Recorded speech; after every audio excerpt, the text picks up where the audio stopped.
E aí, gente, era nem isso aqui. Mais um episódio de Princípio Econômica Podcast.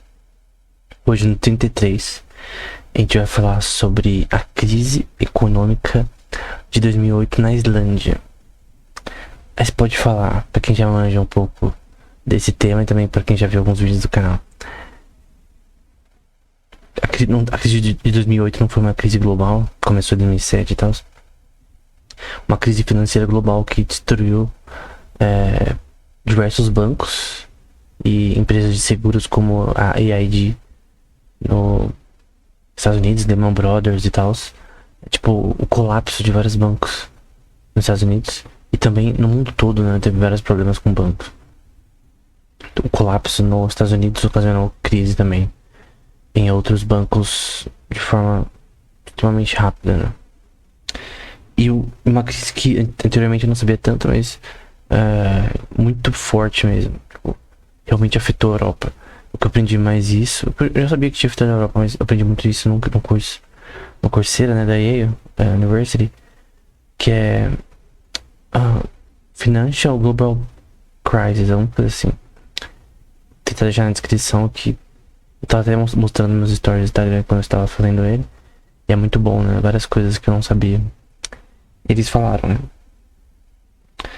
Mas o que ocasionou esse colapso na Islândia, né? Ou Iceland em inglês, né? Foi basicamente alguns exemplos específicos de expansão de crédito e de insolvência em bancos e falta de liquidez. Insolvência quando os bancos eles não têm mais como pagar suas dívidas devidamente. E aí eles falam, né? E falta de liquidez quando você tem assets que você tem que vender, mas não pode. Por exemplo, se você tiver ações ou qualquer tipo de instrumento, né, financeiro que não tenha como você vender rápido o suficiente no momento certo para conseguir o retorno do seu investimento, você tem falta de liquidez. E no caso aqui, esse era o problema. Só que o interessante é que fala no livro Deep Freeze, que eu vou deixar na descrição, que é a base do que eu tô falando aqui. Eu li esse livro recentemente e fiz uma resenha no Instagram e quis fazer um vídeo sobre. Eu vou pegar algumas citações dos dois autores, né? O grande problema foi a má gestão do Banco Central da Islândia, e que parcialmente por intervenções do governo, intervenções incorretas, né? O sistema colapsou os 3 principais bancos da Islândia, né? Então, não é um país tão grande, né? Então, esse colapso foi realmente um choque terrível na economia e no povo da Islândia, né? Como era antes da crise, né? Os autores vão descrever que antes da crise a vida na Islândia tinha mudado bastante, ao ponto que aqueles que eram mais velhos estavam impressionados com o vigor econômico dos mais jovens naquela época, né? O consumo de vinho aumentou, os gastos de consumo, né? O que é consumo? É exterminação da produção dos bens, né? Os bens que obviamente são consumíveis, né? Então, todo tipo de coisa que você pensar. Roupas caras estavam sendo vendidas a rodo. Empresas de marca famosas estavam fazendo negócios ali com mais frequência. As pessoas realmente estavam podendo gastar mais, tendo uma vida mais abastada, né? Comprando coisas sem pensar na manhã, sem ter qualquer noção de débito do ponto de vista racional.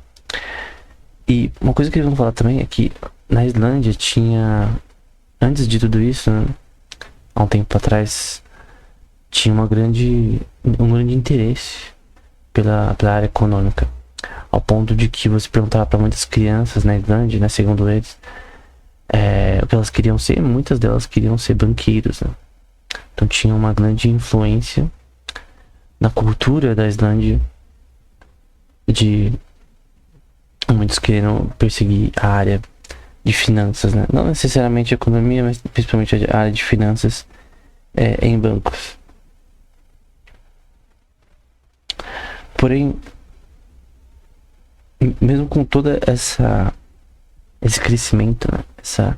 Esse capital ilusório sendo gerado, porque o que acontece na inflação aqui, né, de crédito, porque aqui não é uma inflação no sentido que a inflação normalmente é definida, né, como a expectativa com relação aos preços futuros, né? Então, obviamente, você tem numa hora o resultado, que são preços maiores de consumo, por exemplo. Pode ter inflação com relação a preços de casas, de qualquer coisa que aumente o preço, mas esse preço é um resultado, na verdade, de algo que fez o dinheiro ser diluído, né? O capital de verdade ser diluído. Como colocar água no vinho, né? Você vai diluir o valor do vinho ali, porque um vinho de valor, se você pôr muita água nele, você vai deixar ele sem nenhum valor. Então, é basicamente essa é a Islândia antes dessa crise, uma Islândia de alta prosperidade, que em crescimentos econômicos até 2006 muito alto, né? Se você ver os gráficos no livro, né, na descrição, você vai ver um crescimento, por exemplo, na oferta de dinheiro desde os anos 2000 até 2007. 2007 foi o ápice. 2008 caiu drasticamente comparado a 2017, mas não entrou a marca 2006. Mas em 2009 foi para estados piores que o ano 2000 e 2010 pior ainda que o ano 2000. Na verdade, 2001 e depois 2000. Ficou pior, 2010. Isso com dados do Banco Central da Islândia, de 2010. Então, teve um grande crescimento na oferta de dinheiro. Porém, esse crescimento ele foi artificial. Ele não foi porque a Islândia passou a produzir mais, de repente inovou em algum mercado, que fez uma mão de obra extremamente valiosa, qualificada, produzindo de forma extensa, né, ou empresas super famosas. Não foi nada disso, foi uma prosperidade artificial criada no curto prazo. Tem dois problemas que os autores dizem que foram a causa, né? Uma coisa que é importante nessas questões é que é sempre bom ter mais de uma opinião nesse contexto. Então, é importante, além desse livro, trazer posteriormente outras opiniões, mas segundo eles, as principais causas dessa crise não foi a crise de 2008 em si, colapso nos preços imobiliários ali e CDOs ali nos Estados Unidos, não teve nada a ver com isso. Teve a ver primeiro com a falta de liquidez dos bancos, que até na minha resenha no Instagram eu coloquei, e empréstimos de curto prazo em que você consegue uma taxa de juro menor. Eles pegavam empréstimos de curto prazo, e uma coisa que você pode fazer com empréstimo sem no banco é você pegar esse empréstimo e investir esse dinheiro. Caso você pegar um empréstimo e você emprestar com esse empréstimo, isso é totalmente normal. Shadow Bank é basicamente isso, que é um tema para outro episódio.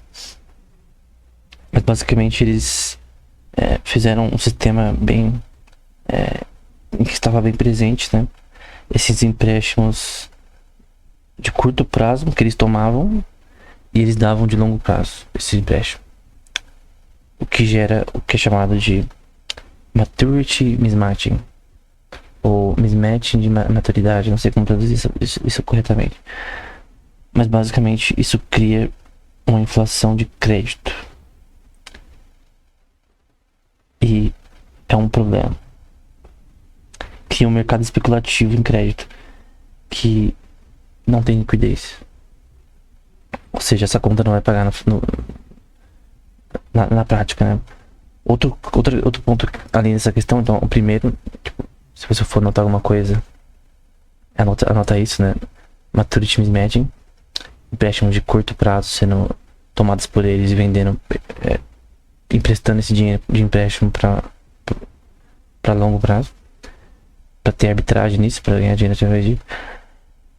E o que é chamado por eles de monetary mismatching. Não, acho que é currency mismatching a palavra. Que é o mismatching de moedas. O que é isso?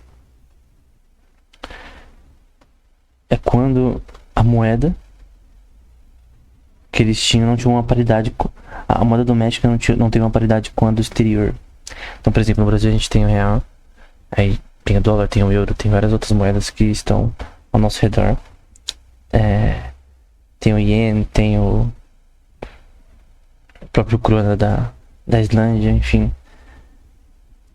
Então, o problema é quando você tem um sistema que você tem um problema que a sua moeda fica tão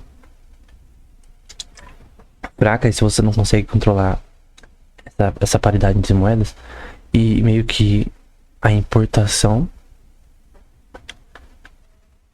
começou a dar problema, porque quando você faz muita importação com uma moeda fraca, né, você tem que compensar essa importação que você importa com dinheiro com relação ao que você tem seu capital no seu governo, né?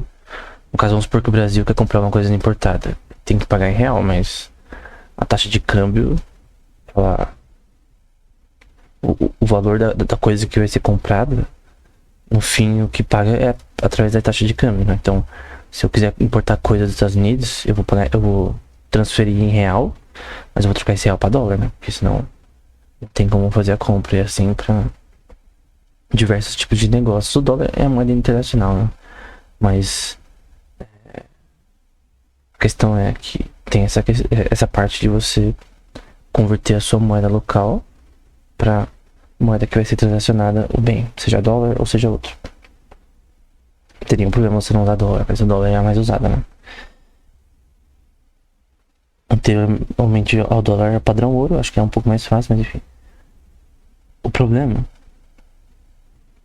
é que chegou uma hora que a moeda estava desvalorizada.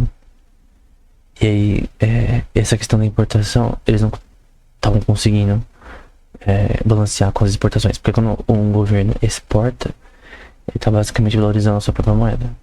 Porque a pessoa que for comprar do seu governo, né? No caso da Islândia, ele vai ter que pagar, transformar a moeda dele, que ele tá usando, dólar, seja lá o que, pra krona, né? Então quando você exporta, você valoriza essa moeda. Quando você importa, você tá fazendo uma transação também também valoriza o seu país, né? Você tá importando, não só exportando. Ambas as coisas são relevantes, né? Você não pode fazer um sem o outro. Mas o problema ali é que eles não estavam conseguindo importar direito. Eles até parece que pediram ajuda de países escandinavos para conseguir fazer importações, para não ter problemas ali. Que é uma coisa muito importante de importação, é comida, né? Então, o Brasil, por exemplo, é um país que produz muita comida, mas tem países, por exemplo, que dependem um dos outros para arroz, para trigo, para grãos, para diversas coisas que sem isso eles não conseguem sobreviver. Que é uma coisa muito importante na economia, para a produção. Quanto mais você tem uma população maior,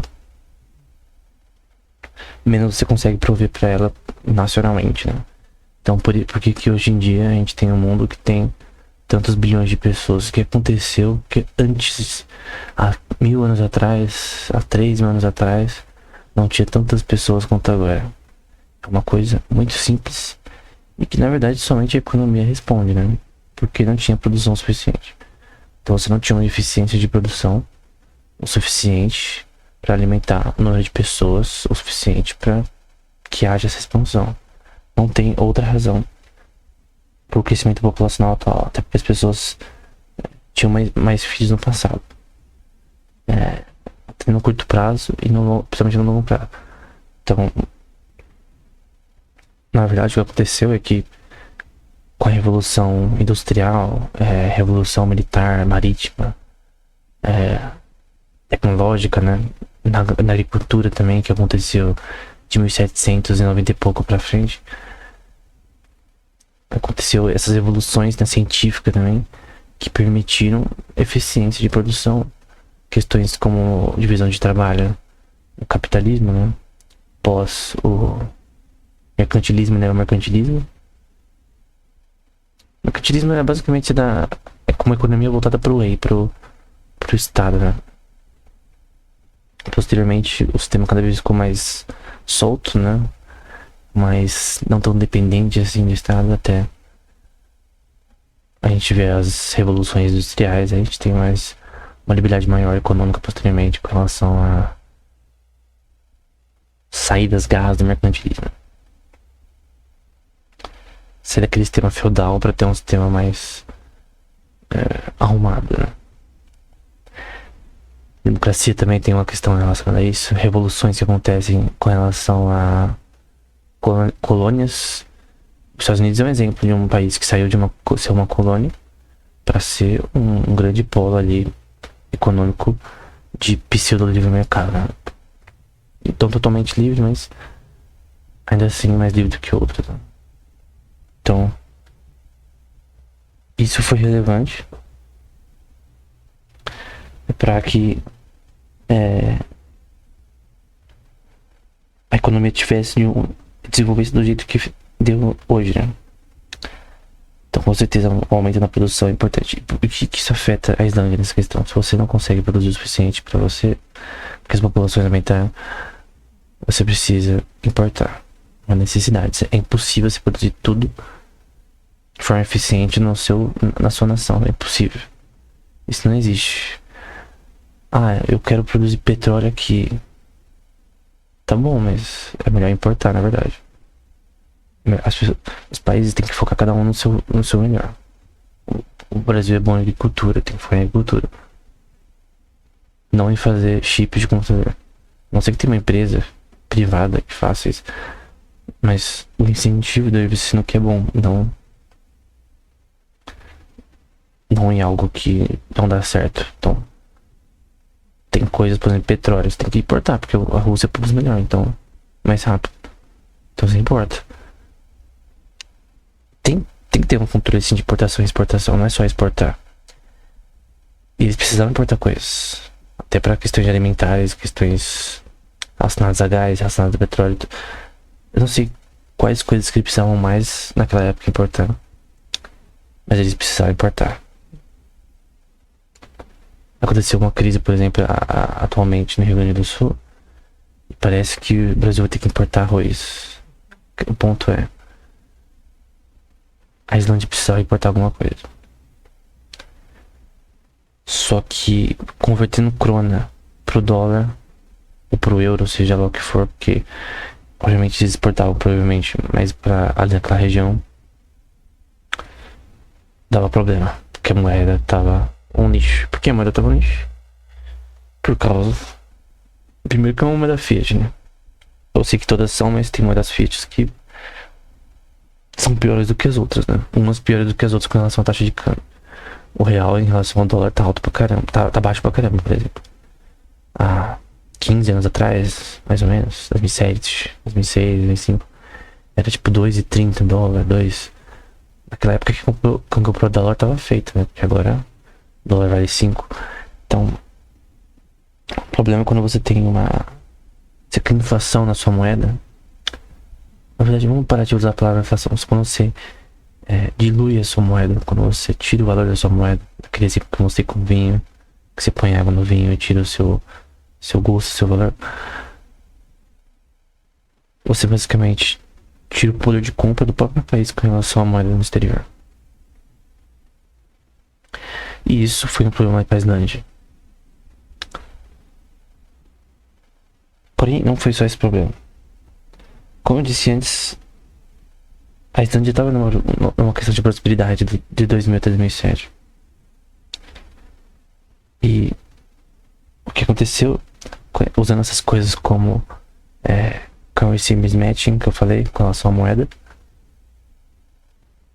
que tirou o poder de compra das pessoas e do próprio Estado com relação à moeda estrangeira, e também o maturity mismatching, de pegar empréstimos de curto prazo, tomar pra si, né, e depois fazer empréstimos pros outros de longo prazo. Criou uma expansão de crédito que inicialmente parecia dar possibilidade, mas não deu. Quando aconteceu a crise de 2008, os autores do livro que está na descrição, do Deep Freeze, eles tentam dizer que a crise de 2008 não foi a causa.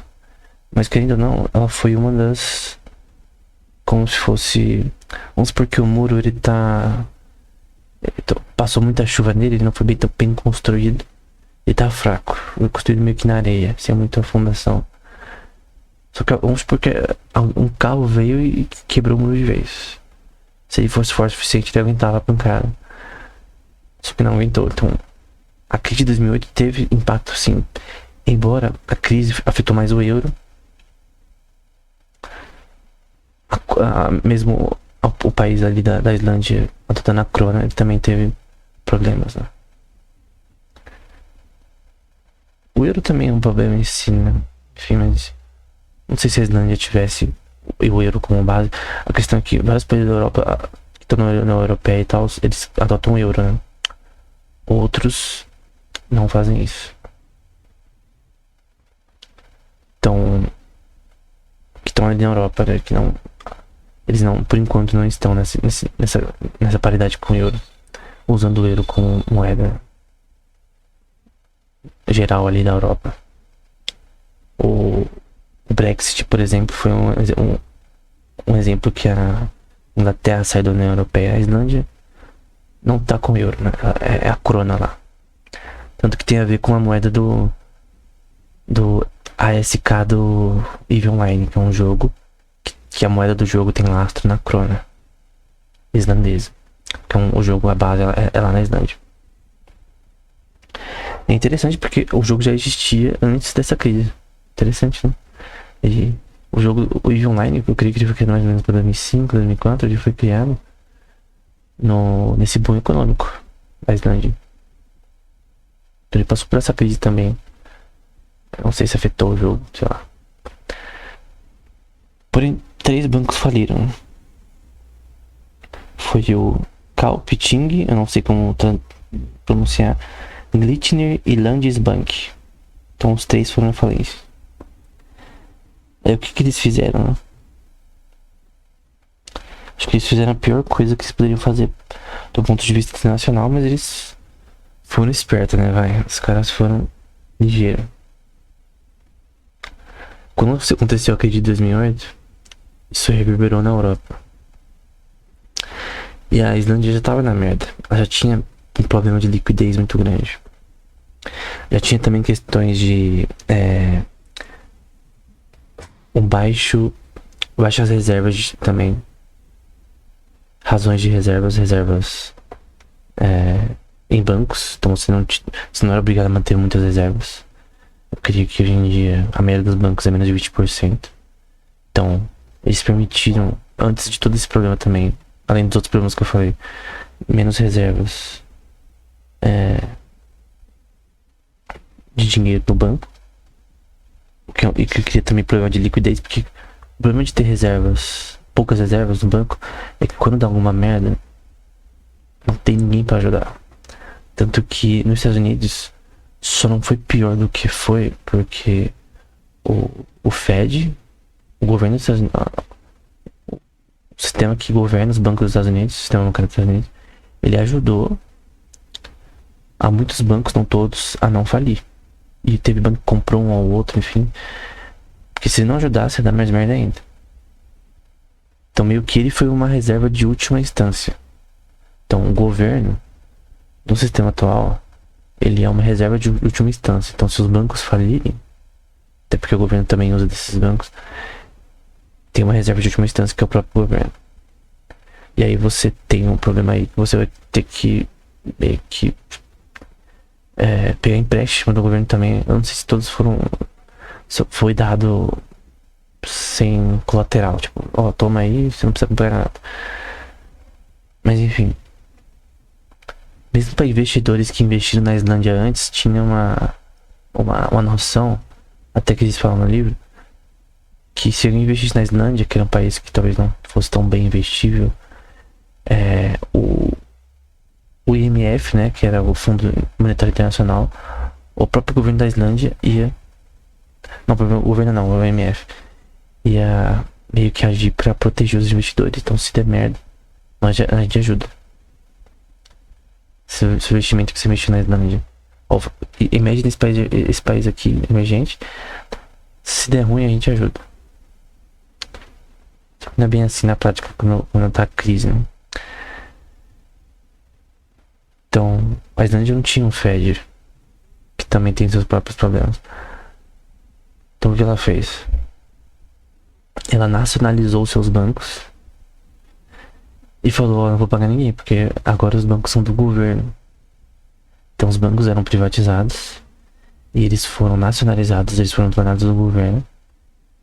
E agora, o único jeito de se cobrar os outros, que é uma guerra.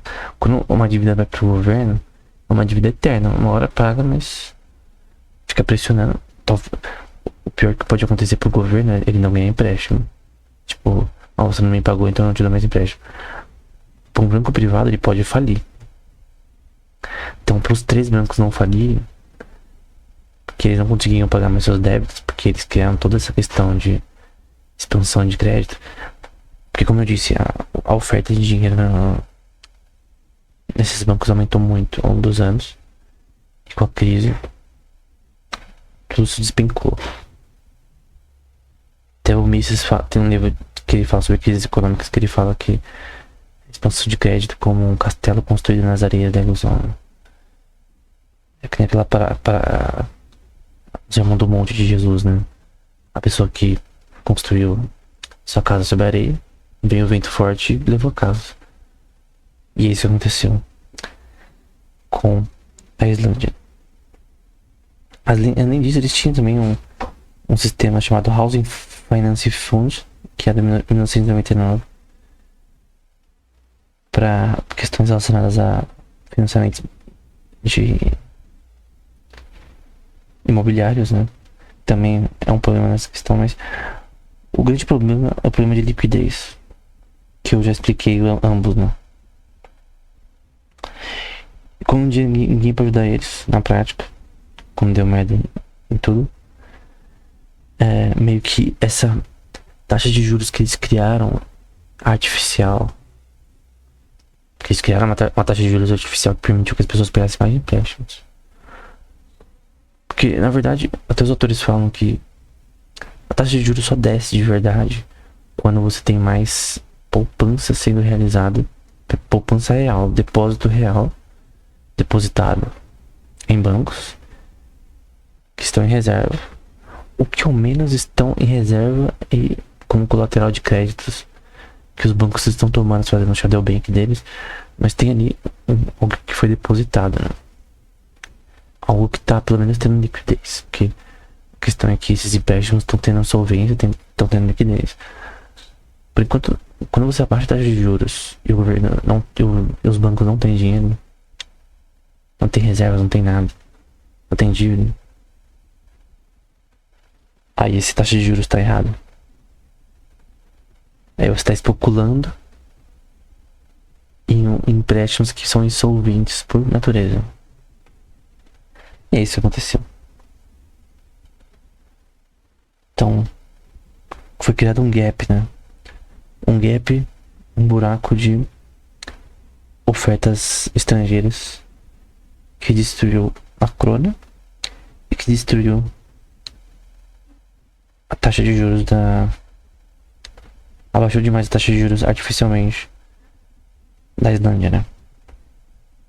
Então, isso também foi problema para os investidores. Teve gente que investiu nos títulos da Islândia, né? O que é um título? É para você investir num governo. Você pode investir em títulos do Brasil, por exemplo, de 10 anos, 2 anos, da Argentina, enfim, Japão. Tinha um título chamado Glacier Bond, que era da Islândia. Quem investiu ficou na merda, né? Enfim.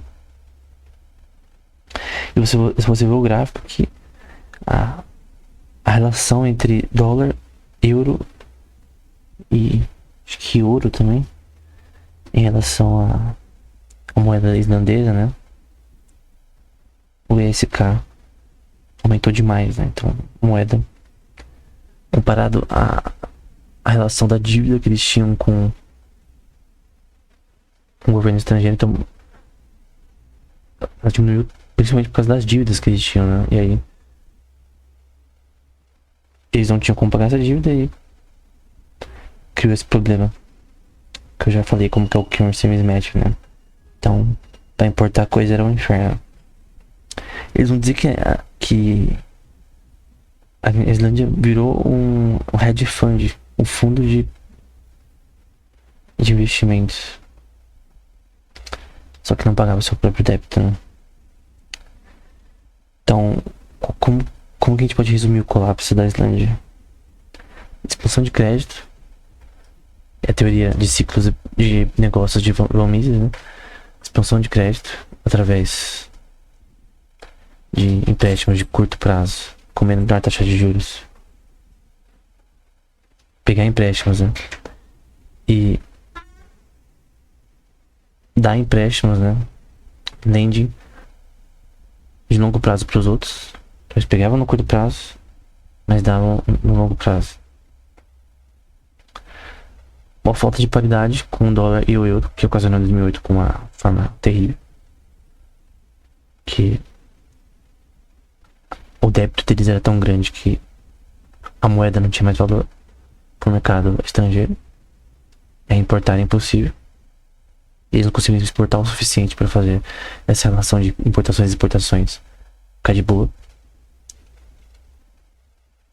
Eles não tinham realmente o dinheiro ali no país. Eles tinham débito crescente que não conseguia ser sendo pago. Os Estados Unidos conseguem fazer isso, a Europa, diversos países, a Islândia não conseguiu. O efeito multiplier, que é chamado, né? Que não funciona na prática. Ele funciona por um tempo, mas uma hora vai dar crise. Aí você tenta pôr um band-aid do Fed pra resolver, mas não resolve no longo prazo. Viveram numa possibilidade terrível, incrível. Depois esse boom logo acabou. E aí, em 2008, a bolha não, né? Eu gosto da opinião do Robert Schiller. Pra gente não descrever como bolha, mas pra descrever como aí uma epidemia, né? Então rolou uma epidemia nesses bancos que criou todo esse caos, né? Que no fim todo mundo ficou bravo, que acho que a Inglaterra ficou bravo com a Islândia, se não me engano, ou com outro país que fez a mesma coisa, de nacionalizar os bancos. Eu não lembro se só a Islândia fez isso, mas basicamente eles nacionalizaram os bancos e agora eles não precisam mais pagar as dívidas. Então a krona morreu, a moeda krona morreu. Eu não sei como tá agora a economia holandesa, mas com certeza foi um caos. E um país que é muito requisitado por outro, né? Que falam que é um país... Já ouvi falar que é bom, assim, de se ver, mas a questão é que foi uma crise bancária terrível, sem precedentes, causada por inflação. Expansão de crédito, no caso.